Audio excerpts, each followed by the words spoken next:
Good morning dear students.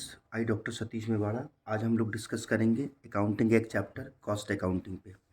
ठीक है students, तो सबसे पहले मैं बता दूं कि आपको हमारी बेसिकली बहुत सारी जो अकाउंट की जो ब्रांचेस होती है बहुत टाइप की होती है, जैसे फाइनेंशियल अकाउंटिंग, मैनेजमेंट अकाउंटिंग और थर्ड है कॉस्ट अकाउंटिंग। फिर इसके बाद आता है inflation accounting, human resource accounting, अलग अलग तरह की अकाउंटिंग होती है। ठीक है, तो इसमें सबसे पहले हमने जो प्रॉफिट एंड लॉस अकाउंट या हमने जनरल लेजर जो देखा वो उसे कहते हैं फाइनेंशियल अकाउंटिंग, क्योंकि वो हमारे फाइनेंस के रिकॉर्ड को, फाइनेंस के ट्रांजेक्शन को रिकॉर्ड करती है। दूसरा आता है management accounting. What is management accounting? Student, management accounting वो होती है जो हमारे डिसीजन मेकिंग प्रोसेस में हेल्प करती है। ठीक है, जिसमें हमारा cash flow, fund flow, ratio, ठीक है, और आपका ब्रेक इवन पॉइंट, ये सब आता है। अब आता है last cost accounting. Cost accounting क्या होती है सर? जो हमारी फैक्ट्री में जो हम प्रोडक्शन करते हैं, उस एक प्रोडक्ट की कितनी कॉस्ट आएगी उसका जो रिकॉर्ड रखेगी उसे कॉस्ट अकाउंटिंग कहते हैं। फिर मैं बता देता हूँ कि हमारी फैक्ट्री में या हमारे प्रोडक्शन हाउस में एक पर्टिकुलर प्रोडक्ट की कितनी कॉस्ट आ रही है उसका जो रिकॉर्ड रखती है जो बुक, उसे हम कॉस्ट अकाउंटिंग कहते हैं। अब स्टूडेंट मैं आपको बता दूं कि हमारे एक सामान बनाने में चार तरह के खर्चे आते हैं। एक कोई सामान बनेगा, जैसे ये किताब है, ये पेन है, या आपका कोई भी एक शर्ट है, या एक टीवी है। ठीक है, तो वो बनेगी तो वो कितने की पड़ रही है, फिर तभी तो हम उसका प्राइस डिसाइड कर पाएंगे, सेलिंग प्राइस। तो कितनी तरह की कॉस्ट हमें उसमें इंकर्ड होगी उसका कैलकुलेशन करने के लिए हम देखते हैं। सबसे पहले उसमें होती है prime cost, overheads, office and administration और सेलिंग एंड डिस्ट्रीब्यूशन। अब ये प्राइम कॉस्ट क्या होती है बता रहा हूँ। ठीक है, प्राइम कॉस्ट वो होती है जो सीधे जाके उस प्रोडक्ट पे, सीधे डायरेक्ट जाके उस प्रोडक्ट पे लगती है। ये तीन तरह की होती है। सबसे पहले होता है लेबर। लेबर मतलब वो मजदूर जो उसको बना रहे हैं। फिर होता है आपका मटेरियल। वो मटेरियल जो उसमें यूज़ हो रहा है, जैसे इस पेन में क्या प्लास्टिक यूज़ हुआ है, इंक यूज़ हुआ है। ठीक है, और लेबर, मटेरियल और एक्सपेंसेस। एक्सपेंसेस मतलब वो खर्चा जो सीधे इसमें जाके यूज़ हुआ है। ठीक है, तो इन तीनों को मिला के हम कहते हैं प्राइम कॉस्ट। प्राइम मतलब सबसे मेन कॉस्ट। एक इस पेन बनाने में, ये पेन जो दिख रहा है इसको बनाने में स्टूडेंट्स, सब ये तीन तरह के मेन खर्चे होते हैं। सबसे पहले जिसे हम प्राइम कॉस्ट कहते हैं। ठीक है, अगर क्वेश्चन आता है कि प्राइम कॉस्ट क्या होती है, तो लेबर, वो व्यक्ति जो इसको बना रहा है, वो जो सामान इसमें यूज़ हुआ है, जैसे इंक, ये प्लास्टिक, ये, ठीक है, ऊपर का ढक्कन, ये, और वो एक्सपेंसेस जो इसमें डायरेक्ट जाके यूज़ हुए हैं। ठीक है, मतलब इसको खरीदने का, इन दोनों को खरीदने का खर्चा। ठीक है, मटेरियल खरीदने का खर्चा। ठीक है, समझ रहे हैं? तो ये तीनों, इसको कहते हैं हम प्राइम कॉस्ट। अब इसके अलावा एक्स्ट्रा खर्चे भी होते हैं। एक्स्ट्रा खर्चे को कहते हैं ओवरहेड्स। ओवरहेड्स का मतलब होता है स्टूडेंट एक्स्ट्रा खर्चे। तो इन तीनों को हम ये भी कह सकते हैं, ध्यान रखना, प्राइम कॉस्ट में डायरेक्ट लेबर, डायरेक्ट मटेरियल और डायरेक्ट एक्सपेंसेस, इन तीनों के आगे आप डायरेक्ट वर्ड भी लगा सकते हैं। डायरेक्ट लेबर का मतलब जो सीधे जाके इस पैन में लगी है। डायरेक्ट मटेरियल जो सीधे जाके इस पैन में लगा है। डायरेक्ट एक्सपेंसेस जो सीधे जाके पैन में लगा है। अब ओवरहेड्स को हम इनडायरेक्ट भी कह सकते हैं। ठीक है, ओवरहेड्स और इनडायरेक्ट एक ही वर्ड होता है। जैसे आप ओवरहेड्स में क्या आता है, इनडायरेक्ट लेबर, ध्यान रखना, indirect labour, indirect material, indirect expenses. अब ये क्या होते बता रहा हूँ। देखिए, इस पेन को जो बना रहा है वो डायरेक्ट लेबर है, वो मजदूर। लेकिन इस पेन को बनाने में जो देख रेख कर रहा है, सुपरवाइज़र, जो मैनेजर, ठीक है, जो एम्प्लॉयज़ जो इसको पेन को बनाने में देख रेख कर रहा है, या जो अदर साइड से हेल्प कर रहे हैं जो लोग, लेबर मतलब होता है व्यक्ति। तो वो जो अदर साइड से हेल्प कर रहे हैं ना, मतलब वो डायरेक्ट नहीं है, वो ले इस पैन को नहीं बना रहे, लेकिन इस पैन को बनाने में मदद कर रहा है। कैसे? सुपरवाइज़र देख रहा है कौन कैसा बना रहा है। ठीक है, और एक जो है गाड़ी का ड्राइवर है जो माल ला के इधर उधर छोड़ रहा है, तो वो भी मेन हो गया, लेबर हो गया। तो इनडायरेक्ट हो गए। ठीक है, अब इनडायरेक्ट मटेरियल क्या होता है बता रहा हूँ मैं। उस जो मशीन यूज़ हो रही है पेन बनाने में, उस मशीन में जो ग्रीस और ऑयल लग रहा है, सपोज एक एग्जांपल दे रहा हूँ, वो इनडायरेक्ट मटेरियल हो गया। डायरेक्ट मटेरियल कौन सा हो गया? इस पेन की रिफ़िल हो गई, ये प्लास्टिक का ढक्कन हो गया, ये कैप हो गया, या मान लो हम टीवी बना रहे हैं तो टीवी में जो डायरेक्ट सामान लगते हैं। ठीक है, इनडायरेक्ट सामान क्या होते हैं? ठीक है, जो टीवी को बनाने में जो मशीनें यूज़ हो रही है, या जो और सामान चाहिए, जैसे मान लीजिए इनडायरेक्ट मटेरियल बता दूं कि उसका हिसाब रखने के लिए हमने क्या किया, एक किताब ले आए, स्टेशनरी का सामान है, एक पेन ले आए। तो मटेरियल तो है लेकिन वो इनडायरेक्ट है, क्योंकि उस पेन बनाने में उस स्टेशनरी के सामान का कोई यूज़ नहीं हो रहा है। डीजल ले आए हम, लेकिन वो मटेरियल तो है डीजल, ठीक है, लेकिन वो पेन बनाने में यूज़ नहीं हो रहा है।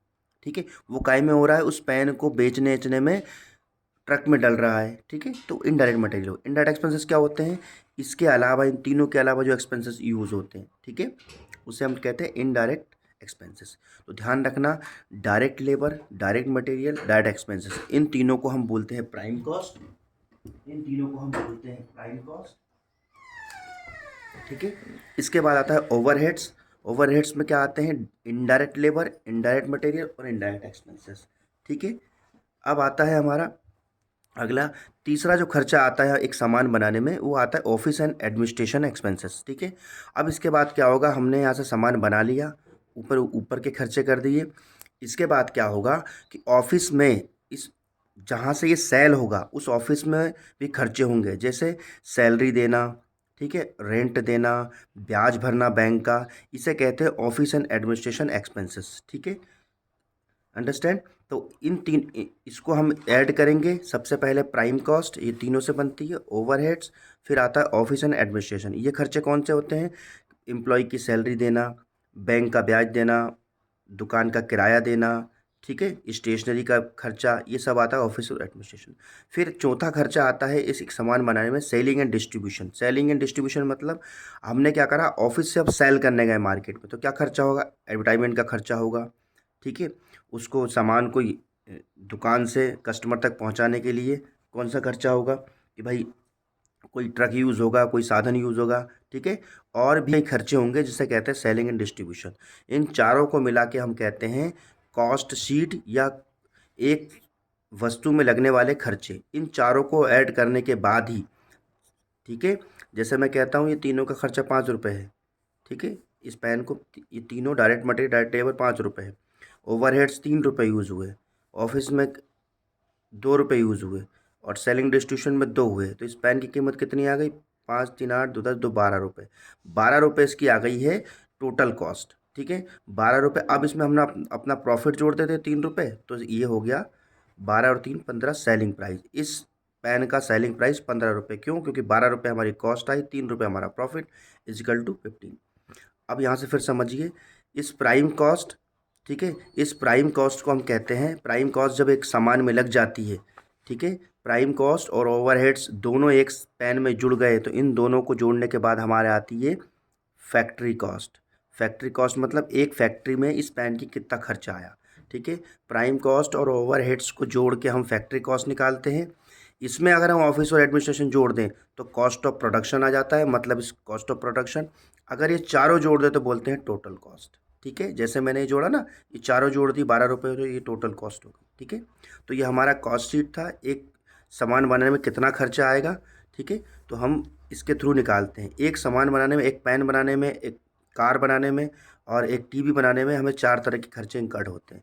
प्राइम कॉस्ट होती है, जिसे लेबर कहते हैं जो कार को बना रही है, मटेरियल जो कार में मटेरियल यूज़ हो रहा है, और उस कार को बनाने में जो खर्चे हो रहे हैं, इन दोनों को लगाने में जो खर्चे हो रहे हैं, इन्हें डायरेक्ट खर्चा कहते हैं। ओवरहेड्स इनडायरेक्ट खर्चा होता है। ओवरहेड्स में क्या आएगा, वापस ये रिपीट होंगे तीनों, लेकिन इनके आगे वर्ड जुड़ जाएगा इनडायरेक्ट।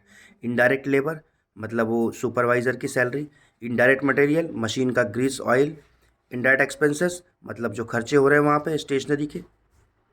ऑफिस एंड एडमिशन में क्या खर्चे होते हैं, सर एम्प्लॉय की सैलरी, दुकान का रेंट, ठीक है, और बैंक का ब्याज, और भी हो सकते हैं। सेलिंग एंड डिस्ट्रीब्यूशन में क्या खर्चे होंगे, कि भाई उसको दुकान से कस्टमर तक पहुंचाने के लिए जो खर्चे होते हैं उसे बोलते हैं सेलिंग एंड डिस्ट्रीब्यूशन एक्सपेंसेस। इन चारों को मिला के कौन सा खर्चा कहते हैं, टोटल कॉस्ट। इन दोनों को ऊपर वालों को मिला के कहते हैं फैक्ट्री कॉस्ट। ऊपर के 3 मिला के कहते हैं कॉस्ट ऑफ प्रोडक्शन। ठीक है, थैंक यू। अब हम अगला टॉपिक देखते हैं, डेप्रिसिएशन। डेप्रिसिएशन क्या होता है, ये भी आपके एग्ज़ाम में आ जाएगा। डेप्रिसिएशन क्या होता है, डेप्रिसिएशन कंपनी का एक एक्सपेंसेस होता है जो हमारी फिक्स असेट्स पर चार्ज होता है। ठीक है, डेप्रिसिएशन, और एक वर्ड होता है इसी में, बता दूं मैं, 3 वर्ड हो सकता है, पूछ ले आपसे। एक होता है अमोर्टाइजेशन, फिर होता है डेप्रिसिएशन, और तीसरा वर्ड होता है एप्रिसिएशन। ठीक है, ये तीनों क्या होते हैं बता रहा हूँ। इंटेंजिबल असेट्स, कल मैंने आपको इंटेंजिबल असेट्स बताई थी, गुडविल, पेटेंट, ट्रेडमार्क, कॉपीराइट, ये चार तरह की हमारी कंपनी में असेट्स होती है, संपत्ति होती है जो दिखाई नहीं देती है। गुडविल, पेटेंट, ट्रेडमार्क और कॉपीराइट, इन चारों की जब वैल्यू कम होती है तो उसे बोलते हैं अमोर्टाइजेशन। ठीक है, इंटेंजिबल असेट्स की यदि वैल्यू कम हो रही है, ठीक है, तो हम उसे बोलेंगे अमोर्टाइजेशन। ठीक है, अंडरस्टैंड। यदि टेंजिबल और फिक्स असेट, ध्यान रखना ये होता तीनों फिक्स पे चार्ज है, लेकिन असेट्स अलग अलग तरह की होती है। अमोर्टाइजेशन क्या होता है sir? Fix intangible assets, intangible assets जो दिखाई नहीं देती है, जैसे गुडविल, पेटेंट, ट्रेडमार्क, कॉपीराइट जो कल पढ़ाए थे। ठीक है, अगर इंटेंजिबल असेट्स अदृश्य संपत्ति की वैल्यू कम होती है तो उस कम होने को हम अमोर्टाइजेशन कहते हैं। जैसे मान लीजिए एप्पल का मोनो है, एप्पल जो कंपनी है उसका जो लोगो होता है ना पीछे एप्पल, अगर उसकी वैल्यू कम हो रही है तो उसे अमोर्टाइजेशन कहेंगे। यदि आपकी बिल्डिंग, मशीन, ठीक है, कार की वैल्यू कम हो रही है तो उसे हम डेप्रिसिएशन कहते हैं। ठीक है, क्लियर है। अगर आपकी इंटेंजिबल असेट्स की वैल्यू कम हो रही है तो अमोर्टाइजेशन, फिक्स असेट्स की टेंजिबल जैसे आपकी बिल्डिंग, मशीन, प्लांट, ठीक है, और फर्नीचर की वैल्यू कम हो रही है, कार की वैल्यू कम हो रही है, आपकी बस की वैल्यू कम हो रही है तो इसे हम डेप्रिसिएशन कहते हैं। ठीक है, और इसी फिक्स असेट्स की वैल्यू बढ़ रही है तो उसे एप्रिसिएशन कहते हैं। मैं यहाँ लिख देता हूँ, गुडविल, पेटेंट, कॉपीराइट और ट्रेडमार्क, इन चारों की वैल्यू कम हो रही है तो किस क्या कहते हैं उसे? अमोर्टाइजेशन। बिल्डिंग, पर ध्यान रहे बच्चा, building, land, building, land, furniture, ठीक है, कार, बस, इन सब की वैल्यू कम हो रही है तो डेप्रिसिएशन कहते हैं। अगर इन चारों की वैल्यू बढ़ रही है तो उसे एप्रिसिएशन कहते हैं। ठीक है, डेप्रिसिएशन का अपोजिट एप्रिसिएशन होता है। अब ये कैसे लगता है, क्यों लगता है, बता देता हूँ। देखिए, ये डेप्रिसिएशन हमारा मेन टॉपिक है, ये बता दिए मैंने आपको, हो सकता है आ जाए। डेप्रिसिएशन क्यों लगता है? ये लगता है तीन कारणों से। डेप्रिसिएशन किसी असेट्स पे तीन रीज़न होते हैं। पहला रीज़न होता है उस संपत्ति का हमने यूज़ कर लिया, पहला क्या होता है? Use of assets. दूसरा होता है वेस्ट ऑफ असेट, वेस्ट मतलब होता है खराब हो गई, संपत्ति खराब हो गई। भाई खराब हो गई तो वैल्यू कम होगी, यूज़ हो गई तो वैल्यू कम होगी। टाइम, उस टाइम के अकॉर्डिंग भी किसी संपत्ति की वैल्यू कम हो जाती है। जैसे क्या होगा, ऑटो कार मान लीजिए आप 2010 मॉडल है तो टाइम निकल गया तो उसकी वैल्यू वैसे ही कम हो जाएगी। ठीक है, और चौथा होता है tear and wear. Tear and wear का मतलब होता है वही टूट फूट, ये वेस्ट वही टूट फूट। ठीक है, तो ये चार कारणों से हमारी किसी असेट्स की डेप्रिसिएशन लगता है। क्लियर है, चार रीज़न होते हैं किसी संपत्ति की वैल्यू कम होने में। ठीक है, अब ध्यान रखना, इस डेप्रिसिएशन को निकालोगे कैसे, कितनी वैल्यू कम हुई है? मैं कहता हूँ मेरी जो मैंने एक साल पहले कार खरीदी थी, आज कितनी वैल्यू है उसकी, तो मैं कैसे बताऊँ कि कितनी वैल्यू है? ठीक है, पहली चीज़। दूसरा, मान लीजिए मैंने एक बिल्डिंग खरीदी, किसी लैंड खरीदी, तो एक साल बाद कितनी वैल्यू होगी? वो एप्रिशिएट हुई कि डेप्रिशिएट हुई? तो उसको निकालने के लिए हमारे पास तो वैसे 18 मेथड होते हैं। ध्यान रखना, डेप्रिसिएशन चार्ज करने की 18 मेथड होती है, पर हमारी दो मेन होती है जिसे हम पढ़ते हैं। एक होती है फिक्स्ड मेथड, एक कौन सी होती है? Fixed method. दूसरी होती है आपकी, ठीक है, जिसे स्ट्रेट लाइन मेथड भी कहते हैं, ध्यान रखना, स्ट्रेट लाइन मेथड भी कहते हैं इसको, फिक्स्ड मेथड या स्ट्रेट लाइन मेथड। दूसरी होती है WDV, return down value method या बैलेंसिंग मेथड, इसको दो नाम से इसको भी जानते हैं। ठीक है, बैलेंस वर्ड जहाँ दिख जाए मतलब सेकंड मेथड है। तो फिक्स मेथड और बैलेंस मेथड, अब इसमें क्या फ़र्क होगा बता रहा हूँ मैं आपको, बहुत आसान से तरीके से बता रहा हूँ। ठीक है, यहाँ तक समझ में आया? डेप्रिसिएशन क्या होता है सर? किसी फिक्स असेट्स की वैल्यू कम हो जाए, जितनी वैल्यू कम होगी उस वैल्यू को हम कहते हैं डेप्रिसिएशन। सर ये कैसे होती है? ये चार कारणों से होती है। यूज़ कर लिया, ख़राब हो गई, टूट फूट गई, टाइम निकल गया। ठीक है सर, कितनी मेथड है सर? 18 मेथड है। दो मेन मेथड है, हम शुरू की पढ़ेंगे, बाकी हमारे सिलेबस में भी यही है, फिक्स्ड और रिटर्न डाउन वैल्यू मेथड। ठीक है, अब हम चलते हैं आगे।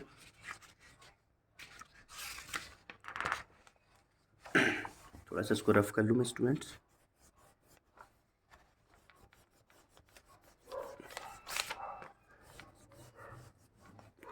पेज देखता हूँ मैं।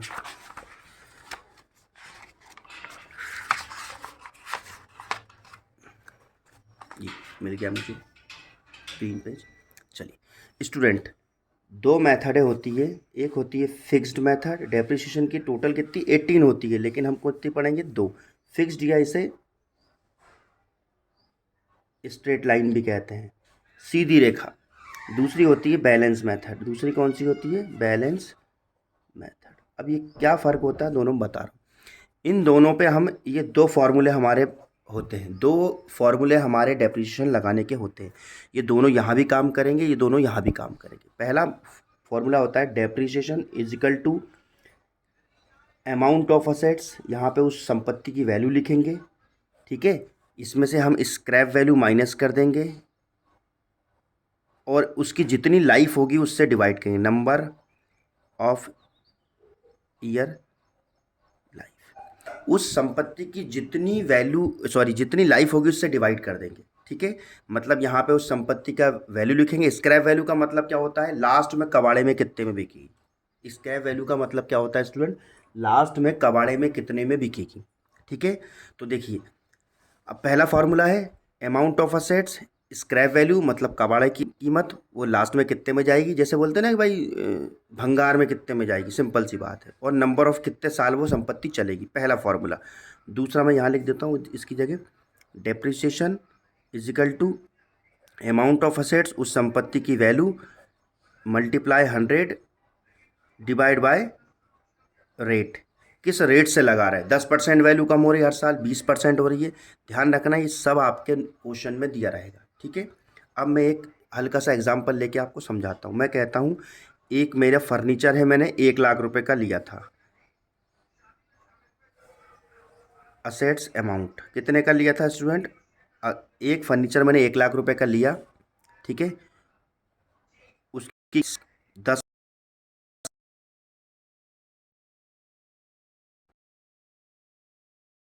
बहुत एग्जाम्पल है।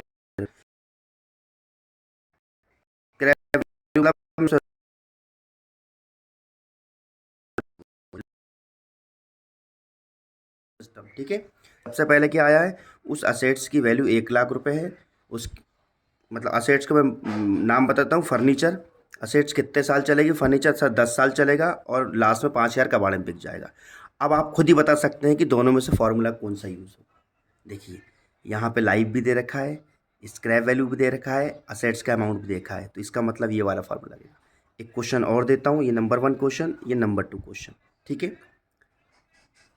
2 फॉर्मूले और 2 मेथड।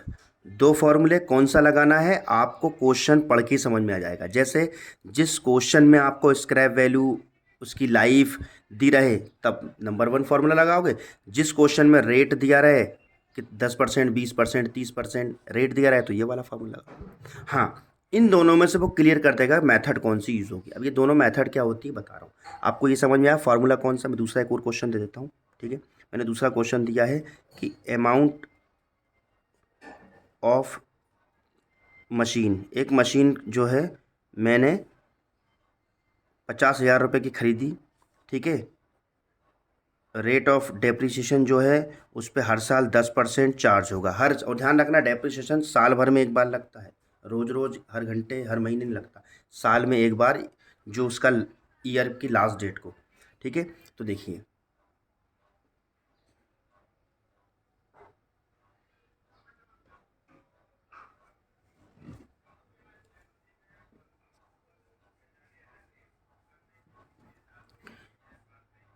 समझ गए? तो rate of depreciation 10%, amount of machinery 50,000, ठीक है। अब आप समझ गए कौन सा फार्मूला लगाना। जब रेट ऑफ डेप्रिसिएशन दिया है तो ये वाला फार्मूला, अगर ईयर और नंबर लाइफ दिया तो ये वाला फार्मूला। अब मेथड कौन सी लगाना वो खुद क्लियर कर देगा, वो क्वेश्चन में देगा कि इन दोनों में से मेथड कौन सी यूज़ होगी। अब देखिए, इन दोनों मेथड में फ़र्क बताता हूँ। कुछ नहीं होता है, फिक्स मेथड में एक बार हम डेप्रिसिएशन निकाल लेंगे, हर साल उतना ही लगेगा, फिक्स्ड हो गया, ठीक है। जैसे मैं इसका निकालता हूँ डेप्रिसिएशन, है ना, इस वाले का यहाँ निकालता हूँ ना, नंबर 1 का नंबर 1 पे निकालता हूँ मैं। फार्मूला क्या है? डेप्रिसिएशन इजिकल टू, कौन सा फार्मूला लगेगा सर? ये ऊपर वाला क्यों लगेगा ये वाला? क्योंकि इसमें स्क्रैप वैल्यू और लाइफ दी हुई है, तो मैं अमाउंट ऑफ असेट्स कितना है 1,00,000 रुपये, ठीक है। अमाउंट ऑफ असेट्स कितना है 1,00,000 रुपये, माइनस स्क्रैप वैल्यू 5,000 रुपये, नंबर ऑफ ईयर 10 साल, ठीक है। ये फार्मूला लग गया। अब मैं 1,00,000 में से 5,000 गए तो कितने बचे सर 95,000 बचे, डिवाइड बाई 10, इसको डिवाइड करो तो 1 से 1 गया तो कितनी डेप्रिसिएशन की वैल्यू आई सर 9,500 रुपये, इसकी पहले साल वैल्यू कम हो जाएगी। समझ गए कि सर मैं 1,00,000 रुपये का सामान लाया था, मैंने 10 साल इसकी लाइफ थी, तो मैंने अगर देखा कि पहले साल, मैंने बोला ना डेप्रिसिएशन साल भर में एक बार लगता है, तो पहले साल इसकी वैल्यू कितनी कम हो जाएगी 9,500। 1,00,000 में से 9,500 गए तो शायद 90,500 रुपये इसकी वैल्यू एक साल बाद होगी, ये डेप्रिसिएशन। अब फिक्स मेथड में क्या होगा कि सर हर साल इतने ही कम होंगे, मतलब हर साल इस 1,00,000 में से 9,500 9,500 9,500 9,500 कम होते जाएंगे, ठीक है स्टूडेंट्स। 9,500 एवरी ईयर होंगे क्योंकि फिक्स मेथड है। अगर बैलेंसिंग होती तो जो बैलेंस है उस पर हर बार ये फॉर्मूला अप्लाई होता, हर बार ये फॉर्मूला अप्लाई होगा। क्लियर है, कुछ नहीं है। बैलेंस में जो बैलेंस आएगा ना, जैसे बैलेंस कितना आया 1,00,000 के असेट्स, 9,500 रुपये डेप्रिसिएशन, तो बचा कितना 90,500। 90,500 फिर यहाँ रखाएंगे, फिर 10 से डिवाइड होगा, फिर बार बार मतलब हर बार बैलेंस पे लगेगा। तो समझ गए, फिक्स मेथड में हम लोग एक बार डेप्रिसिएशन निकालेंगे, हर बार वो यूज़ होगा। बैलेंसिंग मेथड में हम हर साल बैलेंस पे डेप्रिसिएशन निकालेंगे। बैलेंस पे डेप्रिसिएशन का निकालने का मतलब है कि हर बार हम फार्मूला यूज़ करेंगे। फिक्स मेथड में एक बार फार्मूला यूज़ होगा, बैलेंसिंग मेथड में एवरी ईयर फार्मूला यूज़ होगा। बस यही दोनों में फ़र्क है। फार्मूला कौन सा यूज़ होगा वो आप खुद देख के समझ जाओगे। जिस क्वेश्चन में आपको रेट दिया रहे तब आप रेट का फॉर्मूला यूज़ करोगे स्टूडेंट्स, और जिस क्वेश्चंस में आपको स्क्रैप वैल्यू और नंबर ऑफ ईयर लाइफ दिया रहे तो आप फर्स्ट वाला फॉर्मूला यूज़ करोगे। Understand, I hope you better understand, ठीक है। तो हम न्यूमेरिकल के लिए टाइम है नहीं, मैं न्यूमेरिकल ही बताऊंगा अगले वीडियो में, ठीक है। Thank you so much, have a good day, best of luck for your exam and all the best. हम लोग अगले वीडियो में मिलते हैं, थैंक यू।